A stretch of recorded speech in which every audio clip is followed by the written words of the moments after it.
জল কুতু করতে চলে এসছি, ঠিক আছে এখানটায় তোকে আমার এখানে এমন জায়গায় এসছি বাবানের ভয় শুকিয়ে গেছে, বাবা স্কুটি থেকে নামবো না শান্ত, বাবানের কাছে ভয় দেখতে ভয় গাছ কি করছে এখানে গাছ পুরো শুনশান জায়গা একদম, মানে এটা খুবই খারাপ জায়গা এমন ঠান্ডার মধ্যে। জায়গার নাম কি শান্তন? ধনবের জায়গা, মানে পুরোনো হসপিটাল। হ্যাঁ পুরোনো হসপিটাল গাইস, এটা খুব খারাপ জায়গা, এখানটা খুব খারাপ কাজ করছে এই মুহূর্তে এসছে গাইস, অনেকক্ষণ মনে ভূত দেখতে পেয়ে গেছে। ভাই ভালো ভালো মাছ আছে ভাই, চিংড়ি ভাই মাছ ধরবো, কাজ বাজ নেই গাইস, ভয় তোমার ফেটে চলে যাচ্ছে। আর বাবা না দেখ বসে কিন্তু ভাই আমার হসপিটাল কিন্তু কেউ হচ্ছে খালি ভিউটা দেখ ভাই, কেউ আসে না চাওয়াল কুদু মানে ভাই বাবা 12টার পর তো ঢুকলে সেটা মানবে না, তোর বাবাই তোকে ফাঁসি যাবে।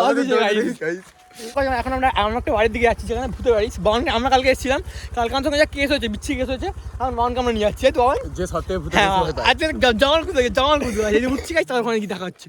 সো গাছ এখন আমরা চলে এসেছি, মানে আমি পালিয়ে বাড়ি যাচ্ছি স্টার্ট মানে এত ভয় গাছ, এত দেখুন ওই যে রাস্তায় ভিড়ছে একা, এটাই ওর পক্ষে অনেক ব্লগটা আছে এই পর্যন্ত, এটা গাইস কোনো ব্লগ ছিল না, এক্সপিরিয়েন্স ছিল গাইস। তো টাটা গাইস, না মানে আমরা করেছি ওকে হ্যাঁ এক্সপেরিয়েন্স কথা নিয়ে গেছিলাম, ছেম তাও তো গাইস আমরা আজকে অনেক কাজেই ভুলেছি তাই তো, আগের দিন গাইস কাজে করা হয় কি আজ সবে 11:15 সবে 11টা বাজে, আগের দিন 3:30 জঙ্গল কুদু। Tata guys.